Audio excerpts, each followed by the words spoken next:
You are almost 50,000 people now to follow Anthony Calmont and his restoration project at Château de Dampierre. And so I thought you might be interested in the interview I made with him at the very beginning of his journey. In fact, it was recorded live just a few months after he bought the chateau. So I think you will learn 2 or 3 things that he didn't share yet publicly. And I hope you appreciate this video that was recorded in French, but I added subtitles in English and I burned them in the video. Hope you enjoy and don't forget to subscribe. See you in the next one. Anthony Calmont, propriétaire du château de Dampierre. Anthony, bonsoir et bienvenue sur So Château. Salut Olivier. Est-ce que tu peux, Anthony, juste te présenter en quelques mots pour celles et ceux qui ne te connaissent pas encore et qui vont découvrir ton château? Très bien. Je m'appelle Anthony Calmont, je suis un enfant du Roussillon, je suis du sud de la France. Je suis médecin, j'habite Paris, je travaille entre Paris et Londres. Je suis spécialisé dans la restauration, pas que des monuments, des visages aussi. Et j'ai cette passion des vieilles pierres depuis gosse. Et par une sorte de concours de circonstances l'année dernière, je me suis retrouvé propriétaire un peu plus tôt que prévu de cette super jolie maison dans l'est de la France, où d'ailleurs j'ai fait un bout de mes études. J'étais interne en Champagne-Ardenne, donc je connais bien Troyes, Romilly-sur-Seine et Vitry-le-François, qui sont finalement les 3 villes qui entourent Dampierre. C'est pile au milieu. Qu'est-ce qui vous a poussé à acheter ce château et pas un autre? Alors, moi, depuis gamin, c'est un rêve. Moi, je regarde, je visitais Versailles dans les livres, l'histoire, les costumes, la musique classique. C'est des choses qui m'ont toujours beaucoup plu. L'architecture aussi, ça a toujours été un sujet, mais pas emballé toujours à ma demande dans les châteaux. Donc, ça a toujours été une véritable idée de pouvoir non seulement le voir, mais en plus le vivre. Donc, j'ai toujours eu en tête de me dire, quand je serai grand, je vais essayer de gagner 3 sous, essayer d'être un peu malin, essayer de trouver des bons plans et essayer de pouvoir m'offrir une vie dans laquelle je pourrais avoir une idée de cette vie de château.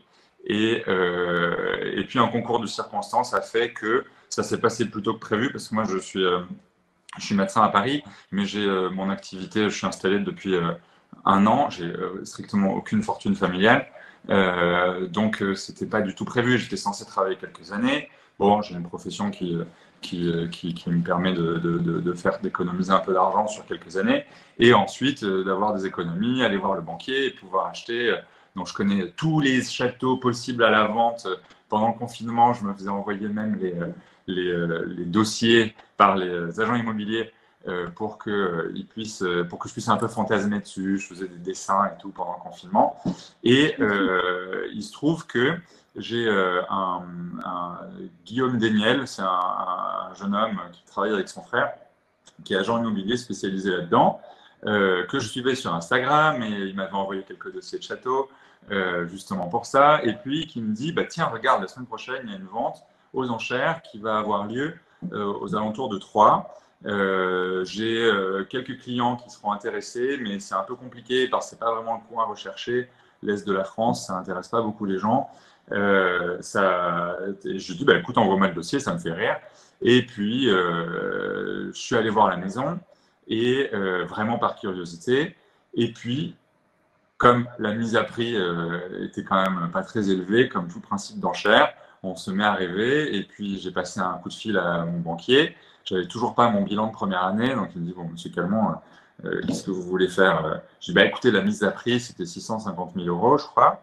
Et il me dit, bon, en réalité, on vous prêtera pas beaucoup plus, donc comptez quelques dizaines de milliers d'euros au-dessus, et on pourra vous prêter cette somme-là. Bon. Et je suis allé à la vente, et j'étais tout seul, personne. Alors, il y avait plein de terres qui étaient à la vente autour, il y avait plusieurs lots en réalité, qui ont été très bien vendus parce que des lots agricoles ont intéressé beaucoup d'agriculteurs du coin, mais la maison elle-même n'a intéressé personne, puisque j'étais le seul à avoir levé la main au prix de mise à prix. D'ailleurs, si j'avais su, si je m'étais un peu mieux renseigné, j'aurais peut-être attendu un peu, parce qu'apparemment, quand personne ne met d'enchères, ils réduisent le prix de 25%, puis de 50%. Et voilà. Mais finalement, l'un dans l'autre, c'était pas une mauvaise idée parce que s'il y en avait eu un qui aurait été tenté, il ne l'a pas été. J'ai coupé l'herbe sous le pied et j'ai pu avoir cette maison pour le prix de 50 mètres carrés à Paris. Bon, alors évidemment, le prix, donc je me suis dit, c'est un peu tôt, mais au pire, je garderai la maison fermée le temps de refaire un peu mes économies et puis je ferai des travaux petit à petit. Et puis voilà, donc là, je me retrouve les pieds dedans. Alors, cette maison, j'ai vu passer la question aussi, j'en profite, je réponds en même temps. Elle est vendue par la famille donc, qui s'appelle la famille Daligny, qui est une branche des Picot de Dampierre, donc de la famille d'origine, donc ça reste la même famille. Ils l'ont racheté donc, dans les années 30 et ils l'ont revendu parce que, par un jeu de succession compliqué, évidemment, la maison était entretenue sans doute avec l'argent que rapportaient les terres et les locations de terres autour et les bois. Mais tout ça devient de plus en plus difficile. Il y a forcément dans des histoires de succession, ils étaient quand même une dizaine, je crois qu'ils étaient 11. Hein. Donc il faut que tout le monde s'entende, c'est pas forcément évident. Déjà quand on est deux, c'est pas facile, alors imaginez 11. Puis tout le monde n'a pas les mêmes projets de vie. Ce qui fait que y en a certains qui ont envie de mettre leurs sous, leurs économies là-dedans, et il y en a d'autres qui n'ont pas du tout envie de mettre leurs économies là-dedans. Moi, c'est facile, c'est un choix. Donc moi, j'ai choisi de mettre mes sous là-dedans et mes économies dedans, donc c'est facile. Mais quand on en hérite, c'est pas un choix. Donc je peux comprendre qu'il y a des gens qui n'ont pas envie de s'investir là-dedans. Et après quelques années assez difficiles, je pense, dans leur famille, il y a eu une vente judiciaire et le château a été mis en vente un peu de force. Et donc, c'était pas évident parce qu'une partie de la famille était hyper contente de me le vendre et l'autre n'avait rien contre moi, mais était un peu rabougrie à l'idée de laisser partir cette maison. Mais bon, finalement, tout se passe très bien et finalement, ceux qui étaient le plus déçus de voir la maison partir sont hyper sympas avec moi et m'aident énormément dans le projet à trouver des solutions, à essayer de m'apporter les informations qu'ils ont en leur possession. Et finalement, voilà comment on en est là. J'en profite avant d'enchaîner avec les questions, une question plutôt que je me pose moi, mais par rapport parce que j'ai eu le cas avec d'autres propriétaires, mais comment ça se passe avec Dampierre? Comment vous avez été accueillis par le village, par les villageois, par peut-être même la mairie, l'administration, etc. Est-ce que tout se passe bien? Tout petit village, c'est pas spécialement touristique. Bien qu'il y a quand même un truc assez drôle, d'ailleurs, je vous le raconterai après. Enfin, drôle, non, c'est pas drôle, mais c'est un fait historique un peu parallèle par rapport à l'histoire qu'on apprend en général. Mais en réalité, j'ai été hyper bien accueilli. C'est d'ailleurs assez fou. C'est-à-dire que j'ai fait une journée porte ouverte où j'avais fait une grande table avec du saucisson et des gâteaux, où j'ai proposé à tout le village de venir. Le maire était surpris. Lui, chaque année, il pète la tirelire pour faire un feu d'artifice le 14 juillet. Et en fait, il y avait plus de monde pour ma petite après-midi que pour son 14 juillet. Et c'était super bien. Tout le monde, tous les habitants s'étaient endimanchés parce que quand même, ils venaient voir le châtelain. Et c'était assez fou et extrêmement touchant de voir comme cet endroit et la personne qui l'occupe, c'est important pour le village. C'est vraiment le poumon du truc. Et ça peut être le poumon économique si les entreprises locales travaillent dedans. Bon, évidemment, il faut que tout le monde s'y retrouve, hein, et eux et moi. Mais évidemment, si je peux favoriser des entreprises locales pour entreprendre des travaux, c'est mieux. La mairie m'aide énormément. C'est-à-dire que là, je veux faire enterrer une ligne électrique qui passe devant le portail principal parce que c'est quand même un peu disgracieux. Et la mairie s'est débrouillée pour faciliter les démarches administratives. Ils vont prendre en charge une partie. Le maire est super sympa, la secrétaire de la mairie est adorable, on s'écrit régulièrement. Et puis tous les habitants, tout le monde met sa main à la pâte. J'ai un agriculteur, Pascal, qui vient me filer un coup de main pour le jardin. Tout le monde y met un peu du sien. Et j'avoue que j'ai des filles du village qui m'ont aidé pour nettoyer la maison, alors que ce n'est pas du tout leur métier, mais elles sont venues, elles avaient de la poussière jusqu'ici et tout le monde s'y est mis. Et donc, c'est vraiment sympa. Merci Anthony pour ça. Alors, deux questions de Florent maintenant qui se rejoignent, donc je vais les poser en une seule. Est-ce que tu gères ce projet seul, en famille, avec des amis? Et en gros, quelles sont les perspectives à moyen terme, est-ce qu'il y a un projet touristique? Tu l'as un petit peu évoqué dans la vidéo, mais voilà, est-ce qu'il y a un projet touristique ou c'est juste pour toi, pour vivre là-bas Oui, je suis tout seul. D'accord. C'est comme ça. Non, j'étais en couple jusqu'à il n'y a pas très longtemps, mais le statut a changé. Je pourrais le mettre sur Facebook d'ailleurs, j'ai changé de statut. Et non, c'est un projet seul parce que déjà, c'est pas forcément facile d'embarquer ses compagnons ou sa famille dans un projet pareil parce que c'est quand même c'est niche hein, quand même comme truc. Hein. C'est passer sa vie à regarder des antiquités, à se balader, à visiter des châteaux, à venir ici, à suivre un chantier. Ça ne plaît pas forcément à tout le monde. Tout le monde s'y retrouve un peu quand c'est restauré quand même, parce que ça reste quand même une maison de campagne, une belle maison de campagne. Donc j'imagine que ça peut être assez séduisant pour tout. Tout le monde peut trouver son compte. Mais effectivement, c'est quand même un projet que je fais seul. Alors je suis quand même entouré. J'ai un papa, une maman, une petite sœur. Tout le monde trouve ça formidable. Et je suis très fier de leur montrer tout ça. Et ça les dépasse un peu. Ma mère, elle ne comprend rien du tout. Elle trouve ça complètement bizarre et fou. Elle ne veut même pas venir parce qu'elle me dit qu'il fait trop froid. Et d'ailleurs, il faisait quand même pas mal froid. Quand on s'y retrouvait ensemble, c'était quand même à monter les escaliers, ça chauffait, mais il fait quand même assez frais. Donc pour l'aspect familial, c'est ça. Pour le côté exploitation, moi, c'est une maison de campagne. C'est plus un rêve de vie. Donc, les personnes qui vont y résider seront les personnes que j'invite. Donc, ce sera mes copains, mes copines. Alors, après, si vous voulez venir, vous avez qu'à faire copain-copine avec moi. Peut-être que vous serez invité.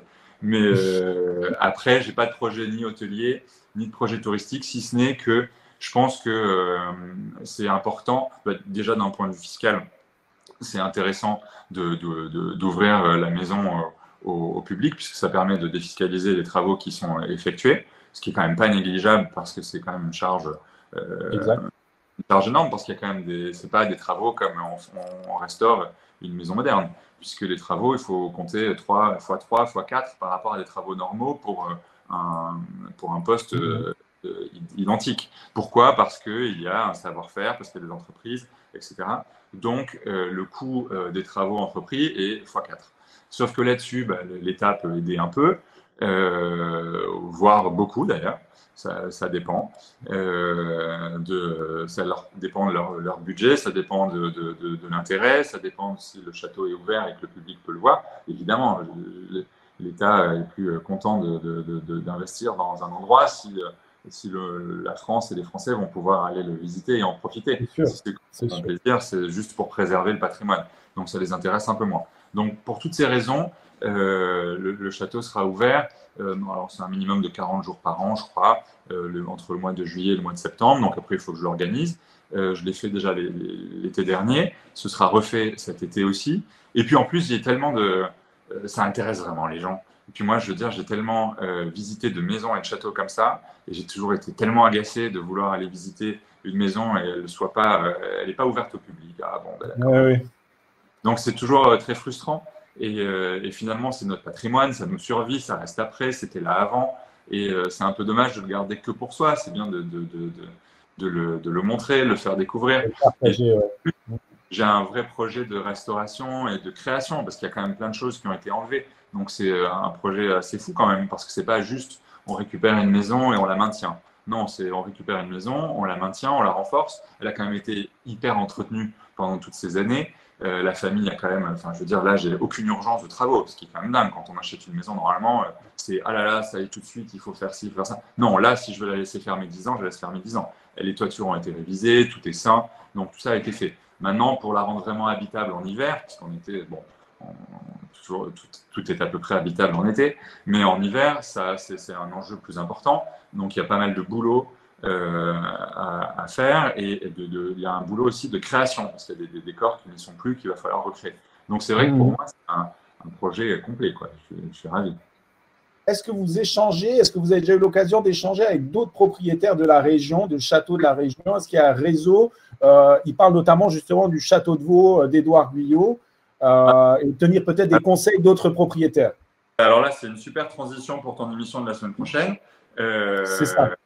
Oui, dans la série des jeunes qui reprennent un château qui est en très très mauvais état. Alors lui, il a la palme.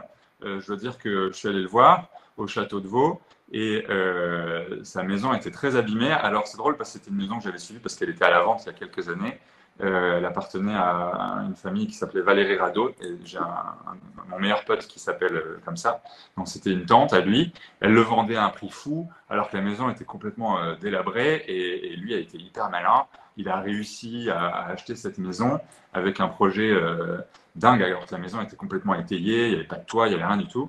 Et il a commencé les travaux. Et enfin, je suis allé, je l'ai rencontré, je suis complètement admiratif. Il arrive avec cette baraque à en faire même une activité économique qui permet l'autonomie de la maison.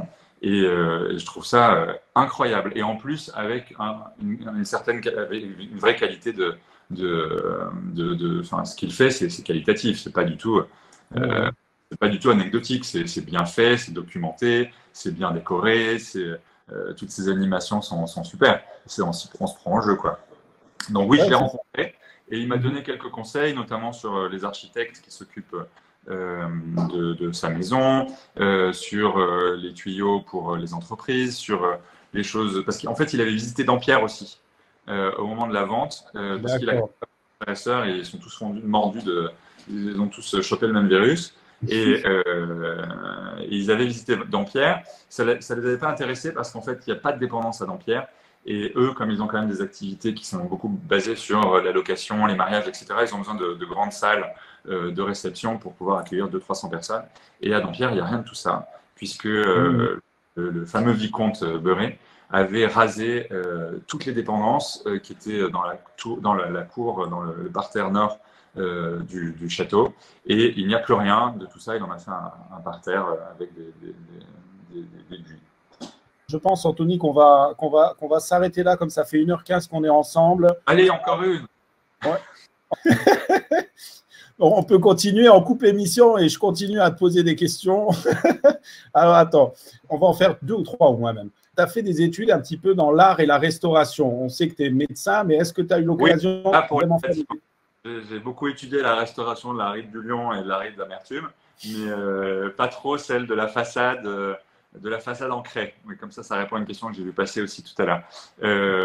Non, mais comme une passion, enfin, ça a trait à l'esthétique, donc forcément ça me touche. Et puis je passe mon temps à faire des mood boards et faire des screenshots sur Instagram, sur tous les sites de déco. Là, vous ne le voyez pas, mais il y a mon téléphone qui est posé sur une pile de bouquins de déco et de châteaux. Donc, c'est quelque chose auquel je suis très, très sensible et j'adore m'en préoccuper, quoi. Donc, forcément, on apprend au fur et à mesure. Et puis, bon, je pense que je suis qu'au début. Hein.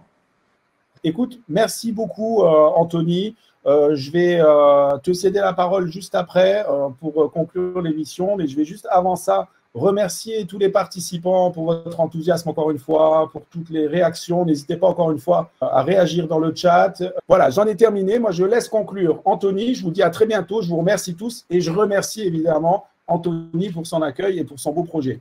Merci beaucoup, Olivier, de donner l'opportunité à des propriétaires de maisons comme celle-là de pouvoir s'exprimer et pouvoir échanger aussi avec des gens qui sont curieux ou qui parfois ont des choses à rajouter, des informations à donner, c'est toujours important. Et puis, merci à tous ces gens qui se sont inscrits à cette émission. C'est quand même fou de voir que en fait, ça rassemble. Moi qui pense toujours que je suis tout seul à m'intéresser à ce genre de trucs, ben, c'est toujours sympa de voir qu'il y a plein de gens que ça intéresse, que ça passionne. Et de pouvoir les rencontrer, de pouvoir échanger avec eux, c'est génial de pouvoir parler de ces passions, je crois. Donc, merci à tous et j'espère à bientôt. Merci, portez-vous bien, merci à tous. Bonne soirée, au revoir.